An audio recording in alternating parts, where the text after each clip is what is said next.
Our special guest speaker tonight is Melissa MacKelvie, a habitat biologist with the Washington Department of Fish and Wildlife. And many of the Spokane Audubon members may know Melissa from the habitat restoration program after the fire at Swanson Lakes wildlife area. But as a quick background, Melissa graduated from UW with a bachelor's degree in environmental studies and followed up with graduate work at Oregon State in wildlife management. But tonight, Melissa's going to talk to us about an innovative program she works on at the West Valley Outdoor Learning Center. So while students are having fun learning about growing sagebrush and shrub-steppe plants for habitat restoration, obviously at the same time they're gaining a greater appreciation for the habitat and the dangers that are facing it as well. So as future stewards of the shrub-steppe and the planet, I think it's a great program and very important work on Melissa's part. So let's finish up by saying thank you, Melissa MacKelvie, and thank you for joining us tonight. We greatly appreciate it. Thank you, everyone. I'm really excited to be here. My husband calls me a big plant nerd, so that's although I work with fish and wildlife, I love plants. You can see a lot of them back here that I grow in my computer room here. I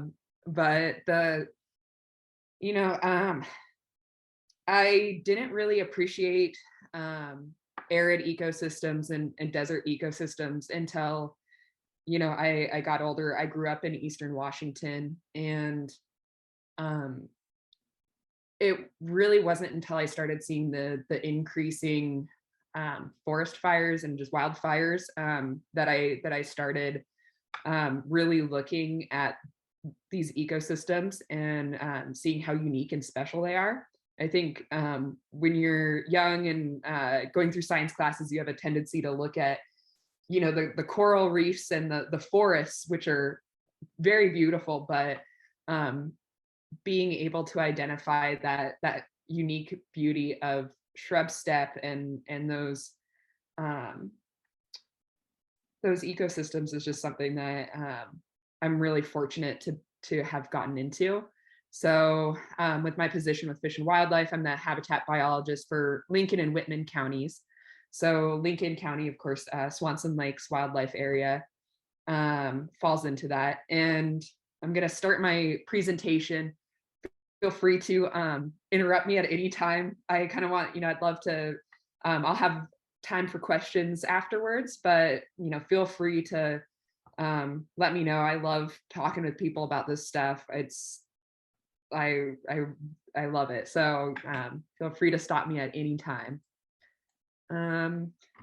So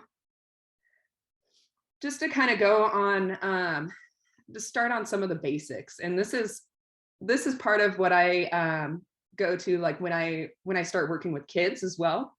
I ask them, what do you think of when you see sagebrush? And a lot of kids tell me they're like, it's dead. They think of tumbleweeds. They think of like the old Westerns. They think that, it needs water. They don't think that anything can really live there. So the first thing I usually do is start with this screen.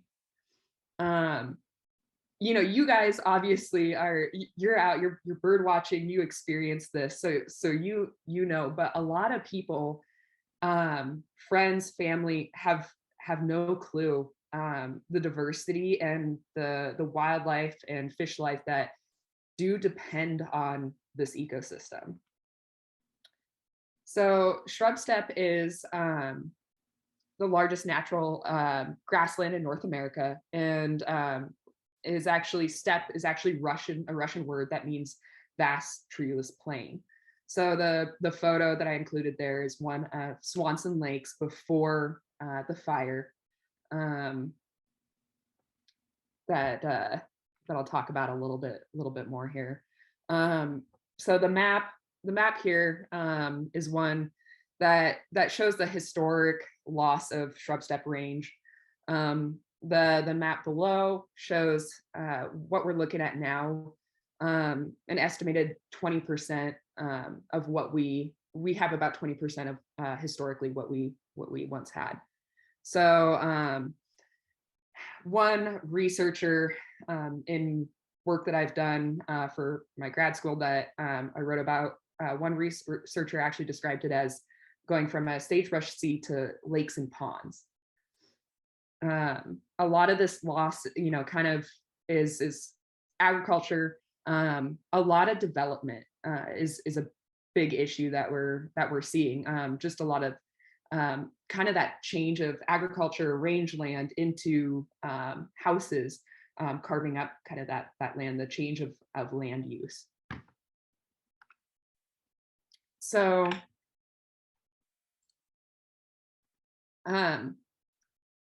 so sagebrush is an important plant in Eastern Washington. It provides food and habitat for many creatures in addition to sage grouse, sharp-tailed grouse. Sagebrush itself, I'm sure many of you know this, actually makes up nearly 100% of a sage grouse's diet in the winter, and 60 to 80% of their total annual diet. When they're chicks, they'll eat insects, but it's pretty incredible that they can forage on this plant itself. Chemically, it's a fairly harsh plant, so it's incredible that they've adapted to be able to just eat this one plant species.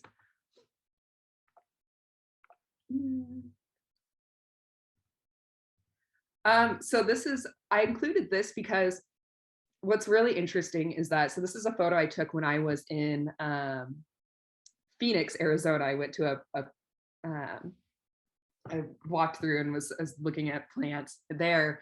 And in the desert, the Palo Verde tree acts like a nurse plant to the saguaro that was at one time growing underneath the Palo Verde tree, grew up. And sagebrush acts much like this Palo Verde tree has done to this saguaro, in which it provides shelter. It acts as a nurse plant for other herbs and forbs that a lot of animals depend on. So it was fun. I had to take a picture of it because it reminded me so much of how we look at sagebrush and their importance in the shrub-steppe habitat. So again, like many of you know, the 2020 wildfires were pretty devastating, especially for shrub-steppe habitat. This picture was taken from a NASA satellite in September, and an estimated 700,000 acres burned in 2020. The fire that I'm focusing on is the Whitney fire, which burned about 98% of Swanson Lake's wildlife area for about almost 20,000 acres. Swanson Lakes is originally 21,000 acres. And so it was really devastating for habitat, as I'm sure many of you know.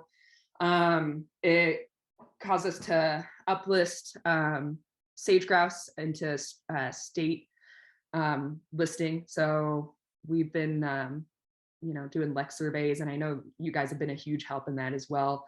I have to mention too that I talked to Julie, and she said to make sure to mention how much she appreciates, and everyone out there appreciates your guys' volunteer work for the restoration that's gone on out there.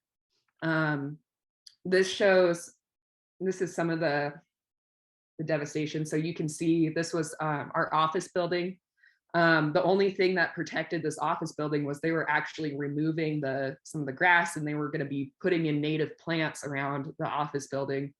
and like actually created a fire break unintentionally, and that saved the building there. There was so it got so hot that the siding melted and all the windows broke. And on the other side there, you can see it just the fire came through and charred everything. So this was right after the fire that I was out there. Just nothing. It was like a moonscape. It was very surreal to go out there, and this was pretty much uniform. What was interesting is what we're seeing now is that there are some sagebrush that have grown along where the roads were, where it didn't get as hot, but definitely burned a lot of that habitat there. This photo was taken just a few days ago, actually. So although it looks like it's it's all growing back, and there is some stuff growing back there, you'll notice there's no big shrubs. Sagebrush was all burned pretty severely. Again, so this is a photo of spring 2021. When I show this photo to the students, like they're like, oh, well, things are starting to green up. And one of the things that I like to mention is that although we are seeing green, a lot of this is cheatgrass, which I'll talk about a little bit more further on. And so although to kind of it may look like stuff is coming back, and it is, and we do have native species that are coming back. There's still a lot of invasive plants that are starting to come in that do not provide the food and the habitat needed for those wild birds. This is again a similar that I took this year, similar photo from about the same location. You can see those trees in the background. So from there to there. So yep, still seeing that impact. So as you guys know, the sage-grouse populations are dropping. So in 2019, the population of sage-grouse was estimated to be about 700 birds. In the 2020 wildfires, we uplisted to the sage-grouse to endangered. The commission did, and now occur in about they were estimated at occurring at about 8% of their historical range. So the picture that I have over here is a picture I took that's from last year I think in August or September, that really just shows that cheatgrass and how fast it can take over. The revegetation, of cheatgrass can take over really quickly, and it's a winter annual, and so it can germinate, go to seed, and die all within one season, and so that's a big concern for us. Again, some other ones include rush skeleton weed, spotted knapweed, the cheatgrass.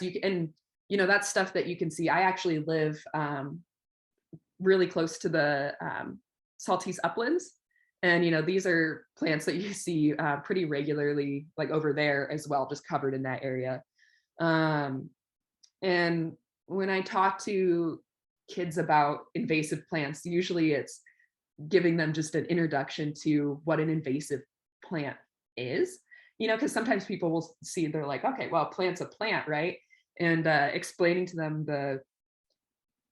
how these animals have evolved and adapted to such a unique ecosystem is key to showing the importance of why, like, a smelly plant like sagebrush maybe is important to our area.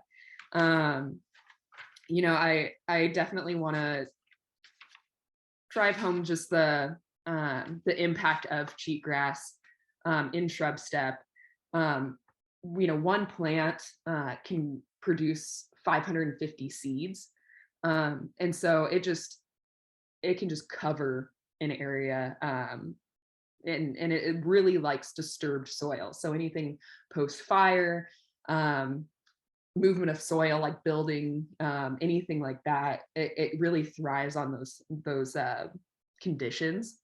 And so in this next picture, you may have seen this poster before, but I think it really shows the concern that we have with invasive species.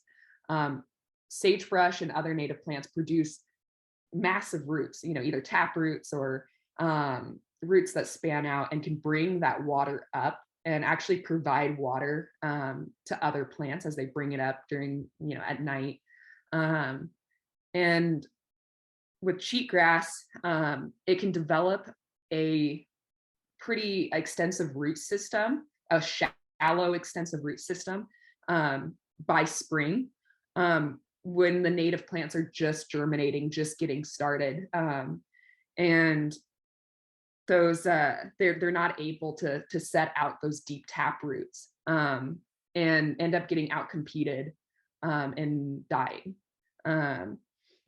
before the drought conditions set in. So cheatgrass, it's done growing, it's gone to seed by the time the hottest conditions of the year have occurred.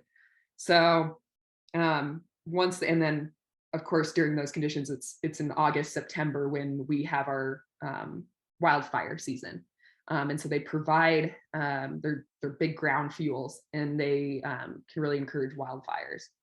So this is a example that I like to show when I'm showing my the classes that I work with, showing them the importance of native species in these arid ecosystems and how they work together to provide this land to make up this landscape.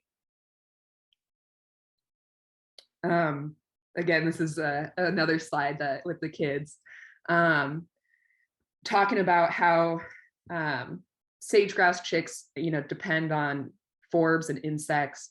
And these were some pictures that I took the spring after the fire. So what's interesting is that, some of these plants are able to survive a hotter fire because their roots go down. They have tubers, or the roots go down further, that they're able to resist those hot soil temperatures. So what was pretty cool is being able to see, some of these coming back after that fire.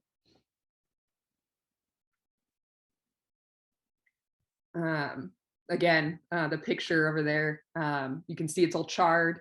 What was kind of surreal is walking out to that landscape, and there's nothing but, we'd find, occasional hints of green growth, which is, it is nice to see that. And yeah, just I try to show kids that it may look dead, but really there's a lot going on that we can't see. So after the fire, I started thinking about, so how do we raise awareness for arid habitats and ecosystems? These ecosystems that kind of people tend to think of as throwaway. They don't think of them as important. They think of them as like, okay, we should bring water in to make them into forests, or to turn them into, agriculture, houses, something like that. People don't realize the beauty of these areas. And so I started thinking about, in my undergrad, I did a urban forest restoration with the Seattle City Parks, a park called Lincoln Park, and a nonprofit called Friends of Lincoln Park. And what they would do is we would remove invasive English ivy and Himalayan blackberry and then plant native species. And this was a partnership between the city and this Friends of group. And the Friends of group would grow the native plants. They had volunteers that would grow the native plants in a greenhouse, and then we'd use that in restoration. And so what kind of got me started is that I've been volunteering for years with the Outdoor Learning Center, the West Valley Outdoor Learning Center. And it kind of, I was thinking about, well, a lot of schools will grow gardens. They'll grow, tomatoes and urban gardens. And I was like, well, maybe we could incorporate something like that into with fish and wildlife. So we could grow some native plants and use them in small scale restoration efforts. So we could connect biologists with students, and students will be able to learn about these ecosystems while also growing plants where they would normally grow in addition to the tomatoes and peppers and that urban garden work. So it's kind of a different experiential learning, which I think can have a huge impact on students. So I approached Jamie, who's the director of the Outdoor Learning Center, and proposed that we do some events and that I could go out to the city school and talk to students about Shrub-Steppe and design some lessons with her assistance. We also are doing Shrub-Steppe open houses. So this picture is from one of the open houses that we did. We did some planting where kids could plant native plants and get those started, and then also learn about the animals that live out in Shrub-Steppe land. So this is, of course, with COVID, so masks and everything, and we have had limited numbers because of COVID restrictions, but overall it's been really cool to see. So with growing sagebrush, because of changing climate and drought conditions, that has impacted seed production with sagebrush. So here's a picture that I have of sagebrush that has flowered and produced the seed. Over on the left, you can see this photo of sagebrush seed compared to a penny. So I went out, before I proposed this project, I went out and collected some seed to see if I could even germinate anything or start anything. And I kind of laughed because this is one of those that I sat with a headlamp and picked out the seeds from the flowers. And it was, sagebrush is really very smelly, like I'm sure many of you know. And my husband would go and like laugh at me because I'd have him out on a white piece of paper picking out the sagebrush seeds, just so I could see the germination rates, which is about 50%. And I keep them in the freezer, just so that they have that that cold period before planting. So the bottom picture there is some sagebrush seedlings that I first started. That was my first trial there. But overall, there has been a decline in, from what I understand, talking just to some producers that actually produce, that will collect big sagebrush seed and either grow it themselves or send it to agencies to grow for restoration efforts. There has been a decline in sagebrush seed due to drought conditions and the struggle that the plants have for that. So this is, I have a picture here of students. Again, COVID restrictions, we have masks and limited classrooms. That's been a struggle. We've been kind of having to deal with like the school shut down during Omicron, and that's been a challenge to kind of navigate around. But you can see some of the containers that we have planted here. They're called containers. They're like some of you know from when you came out to do the restoration efforts at Swanson Lakes. They're the same type of thing. Those long containers that allow for growth of the root system, the big tap roots that arid plants grow. There's also, I was really fun to walk into the school and see, should have included some close-up photos of the pictures, that they had drawings of Shrub-Steppe ecosystems all along the hallway, it was very heartwarming to see. So that's there. So some of the ways that I get people interested in sagebrush is just some of the fun facts. In addition to the animal facts, there's sagebrush actually produces a chemical called terpene, which is same type of chemical, like if you know turpentine, which is made from pine resin, same type of chemical. And so those sagebrush leaves in the glands in the sagebrush leaves produce this chemical, which causes, when crushed, causes that really strong smell. I have to say, like, the sagebrush smell is so strong. I have some plants that I'll show you once I turn off my PowerPoint in this room that I brought in from outside of my backyard, and they're so strong it gives me a headache even like when I have them in here. So when I drove back from Swanson Lakes with a bunch of my seed collection, I had to drive back in the middle of winter with my windows down. You actually collect sagebrush seed in the middle of winter because they flower really late in the season, and you need to collect them when they're dry. And so it's like middle of winter, driving down the back to Spokane with my windows down because the sagebrush is just so strong, that smell. Another chemical that sagebrush leaves produce is coumarin, which is it's really interesting because there are studies that are showing that this chemical is associated with increased palatability for wildlife. So the thought is that, you know, we could potentially look at different subspecies of big sagebrush for restoration efforts with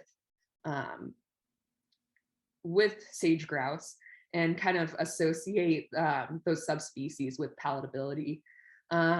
One of the ways that you can actually identify sagebrush in the field, like different big sagebrush species, subspecies, is using black light. So I don't go into that depth of detail with the students, but this is a fun little experiment I do with them. So this photo is one is some leaves from sagebrush that I grew here at my house under black light. On the right, you'll see just regular water under black light. And then on the left there, you'll see that under black light, the sagebrush, that coumarin chemical is water soluble. So it mixes with the water and will reflect kind of this bluish white light when under a black light, which is a really fun experiment to show people and just kind of show how unique and interesting this plant is. And not all subspecies will actually glow like that. So mountain big sagebrush, Wyoming, there's different levels of fluorescence that we find with different subspecies, which helps identify what we have growing in different locations. So with that, I'll turn off kind of my presentation there. I have much more. I tried to keep it fairly brief. One of the quotes that I want to leave you with is something that I actually have written up above my workstation, which is from Sir David Attenborough, actually at the last year's UN climate panel. He said, "If working apart, we are a force powerful enough to destabilize our planet. Surely working together, we are powerful enough to save it." And I really hope that that's something that we can, you know, that's something that really impacts how I go about both my job and my career, but also with this project is kind of how I try to view it. So with that, I will stop my question or stop my video and see if I can answer any questions that you may have for me. Melissa, Yes. Madonna, did you say that the coumarin it's not in every subspecies? So because it's more palatable to wildlife, we're choosing those subspecies for restoration? So we're not directly choosing them. You know, this is kind of a recent thing that people are looking at, that researchers are looking at. You know, it still has, like, back when I was looking at papers and for initially, there hasn't been a ton of work done on it, but it is something that people have been curious about, that researchers have been curious about, and it's something to kind of look at moving forward. It's not something we're doing currently, but it is something that, you know, may help in the future. Melissa, curious, with the deep root system that the native plants have, does that mean that they can often regenerate the top portion and come back, even though cheatgrass is making it difficult on them? We have seen some circumstances, like sometimes that will happen. Sagebrush is fairly sensitive to wildfire impacts. I actually have, so here's a little plant that I have, these are some that I brought in. I have a bunch of them growing out of my backyard, actually. And, but they're, for some reason, you know, sagebrush are just really, really delicate under the wildfires, and they won't come back in the same ways that some of the other plants will, like balsam root, arrowleaf balsam root. That, I mean, it's incredible to see that. That'll regenerate fairly quickly. But big sagebrushes can't always withstand that. And their seed is so small that sometimes the wildfires will impact the seed bank that they have in the soil. So we have seen some plants coming back, but a lot of times the fires will also burn so hot that there's just nothing left.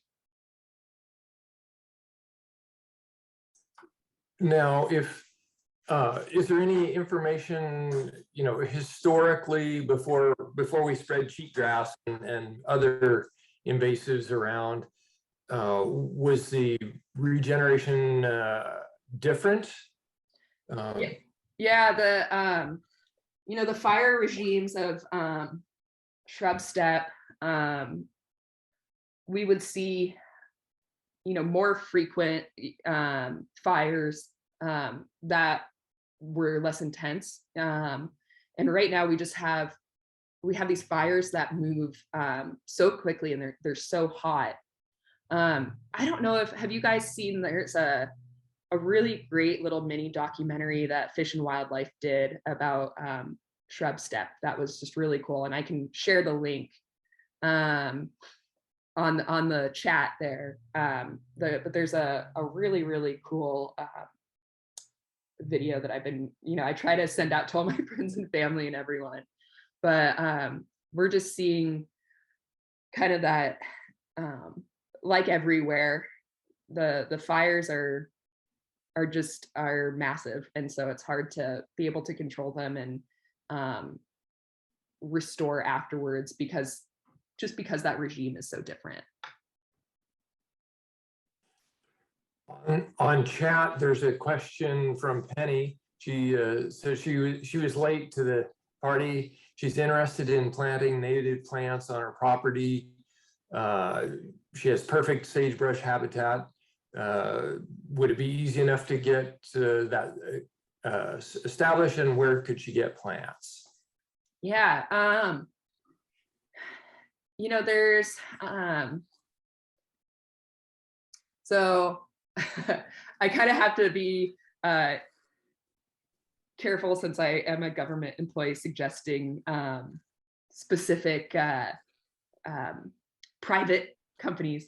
But I have found, you know, there's a great there's definitely some people out there.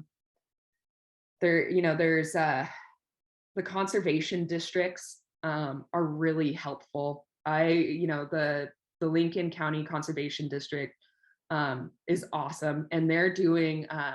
They actually have some funding from a Shrub-Steppe initiative, a proviso that went through our legislature recently.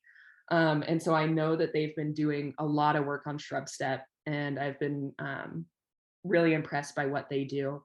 There is some great native plant locations and direct to consumer that you can get online. I've actually been really surprised by sagebrush. You know, I was kind of, I mean, they don't have the same germination rates as if you grow tomatoes or peppers, right? Like I also grow a lot of vegetables for my garden. And, you know, those are pretty easy to germinate. You know, you kind of know what to expect. With the sagebrush, I've actually been really impressed, like I said, about 50% germination rates.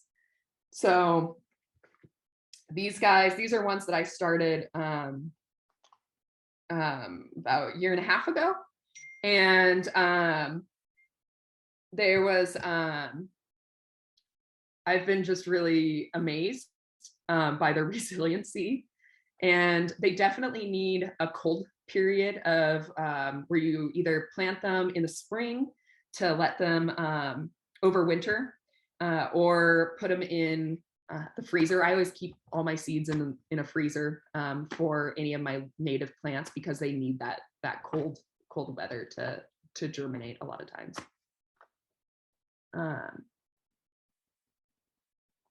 Yes, there's, like I said, desert jewels. When I was initially starting this project, I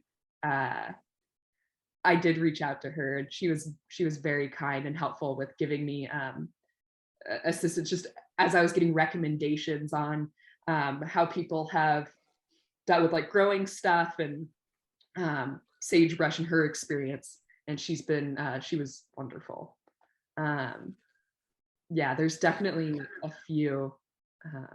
Being as I'm not a government employee, I could throw out that the Pitkin nursery, which is associated with WSU, I believe, every year they have a plant sale, or you know, you can order things, and then Plants of the Wild and Tico is a good resource. I'm sure there are a couple others that I can't think of. The conservation Spokane County Conservation District is a good source. Anyway, quite a few places can help a little bit. Yes, they're the conservation districts are awesome. I really appreciate working. There's 4 in Whitman County, and then that I work with, and then 1 in Lincoln County, and they're wonderful people that are really enthusiastic to help in whatever way they can. Let's see. I'm just reading through the chat there. You know, it was so with the students, you know, there's definitely an aspect to this that I think is really important. Like, one, you know, it did change their just their view of this landscape, of sagebrush, of the animals that were seen being impacted by fires, you know. And this is, like I kind of mentioned, the wildfires. I grew up in Spokane, and I do not remember them ever being like that. And so I think it's different for young people now, because, you know, that's all that they can kind of remember is this extensive, these wildfire seasons, where it feels like it used to be rare is now the norm to have like a large amount of smoke and a large, just hearing about the devastation, and I drive through Malden a lot for work, and people are still working on building their houses. And, it's something that we deal with all the time at work. And with the students, I think something that I try to really enforce is that anyone can be a scientist, and that it's not just, they're like, oh, this is really hard to grow plants. There's no way I could be a scientist. And I'm like, no, you're a scientist just right now, just trying this project out, because this is a pilot program. We've had bumps in the road, just, like I said, COVID's been a huge one. And just the fact that we haven't had staff. So we're hoping to go out in the fall to plant these plants. There's been a challenge of getting bus drivers. And so just because staff shortages. But, I tell them, like, being part of a pilot program, that in itself is science. This is science. We're trying to grow something. Some of them may die, and that happens. And so that's something that I think is really important to share with students and young people, because I remember when I was a kid, I did not think I could be a scientist. I was like, there's no way. Like, I like to read, I like English. There's no way that I could be a scientist. And so sometimes having that spark, and especially when it's something that they feel invested in, that's one of the best ways to drive conservation. We can't conserve what we don't know about.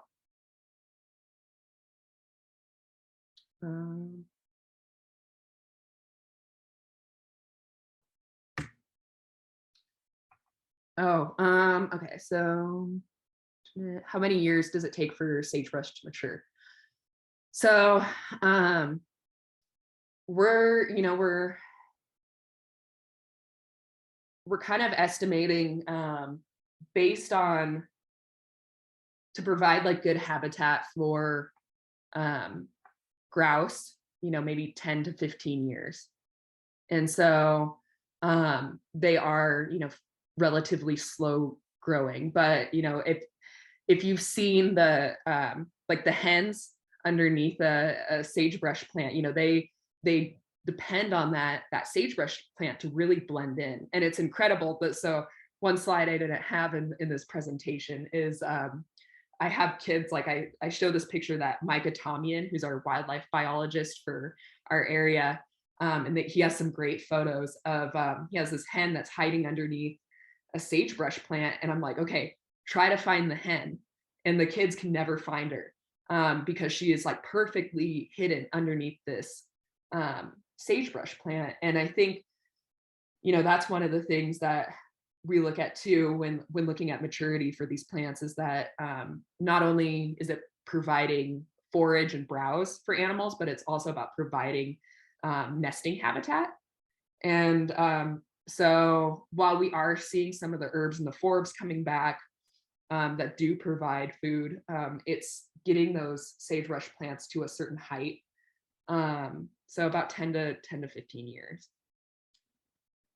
So, but yeah.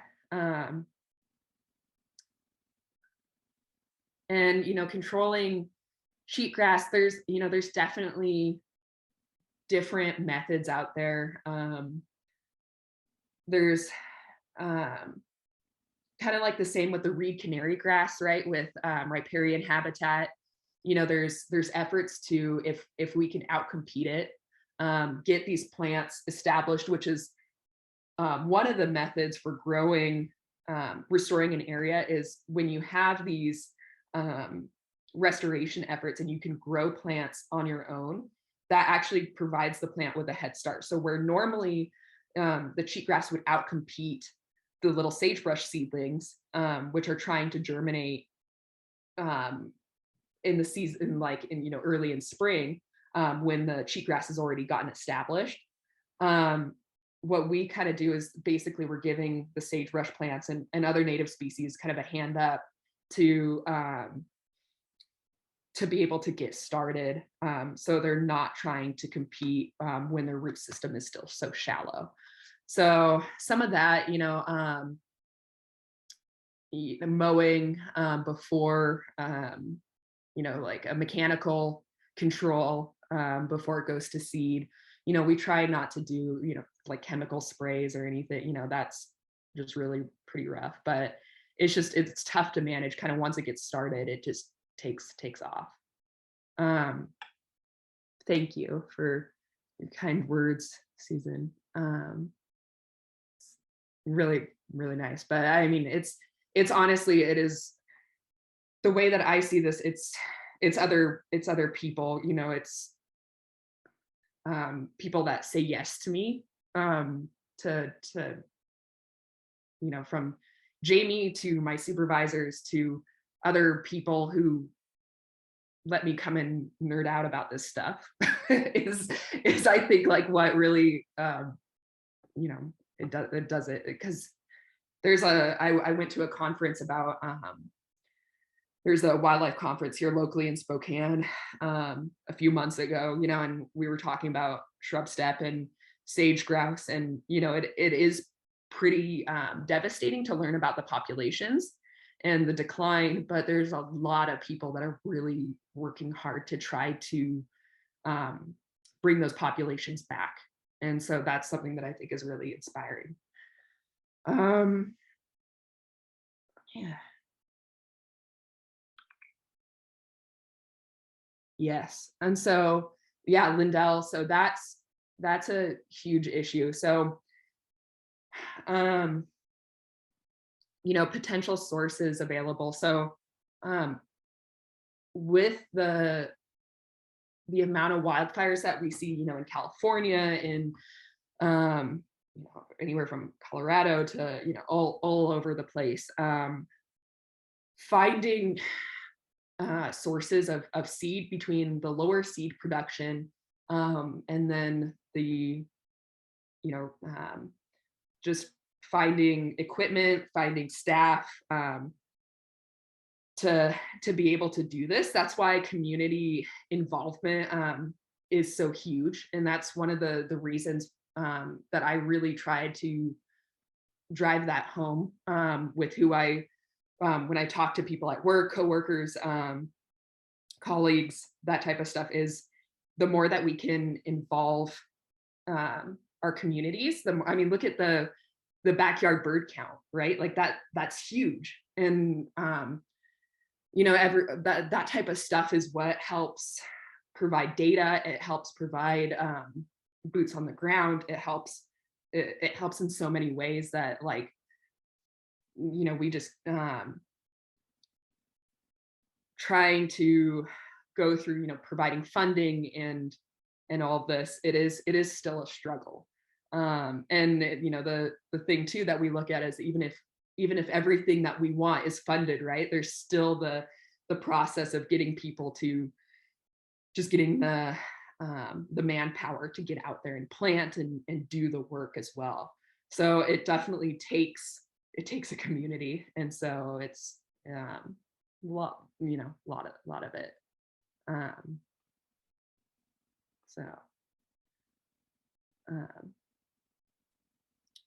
There's another kind of cool nonprofit that is out of Oregon called, I think it's like Conservation in Prisons, or they actually grow a large amount of sagebrush and work with people in prisons to grow native plants for restoration efforts. And it's really cool. I think that's a really cool project as well. So, some of these innovative methods of getting community connection is really inspirational.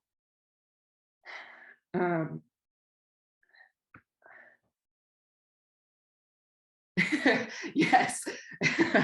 I know it's sometimes like with government and that type of stuff, sometimes things, and plants, nature has its own timeline.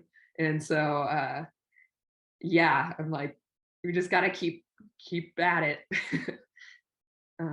But I do appreciate all your guys's willingness to listen to me and to have me out here to talk to you guys. And like I said, I know the staff at Swanson Lakes really appreciate it too. And I think it does, there's something to say about like also having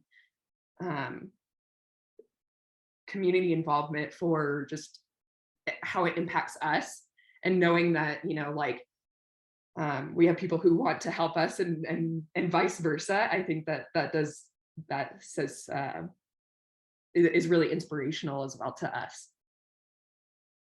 So yeah, that's it. That's my presentation. And I really appreciate it. Oh, and let's see, yeah, percentage of plantings. I've heard that they've had fairly good, a lot of them have continued on. Like, I mean, I was talking to them yesterday when I was out there, and they said that a lot of the plantings are looking really good. Getting them planted in the fall when we have some of that moisture is huge. I know last year we had people out there like watering with hoses during the hot, we had that hot snap. We had people out like watering plants in the Blue Mountains, and but the ones out in Swanson Lakes have actually done fairly well from what I understand. I haven't been able to make it out there to kind of really look at them in depth, but I'm hoping to get out here once work calms down a little bit. But yeah, thank you all for your comments and everything. I really appreciate it. Well, wonderful program. Thank you so much for your time and enthusiasm. It's fun. Yeah, great stuff. Thank you. Yeah, I appreciate it. Thank you. Mm-hmm. All right. Is there anything else? Would you like me to stay on at all? Is there anyone? I mean, I can stay on if someone else has a direct comment, anything you want to talk, anything else. I don't see anything in the chat. Okay. So, Cool. but we can always have you back. Yes. Feel free to reach out if you have any questions. Feel free to, Gary has my email.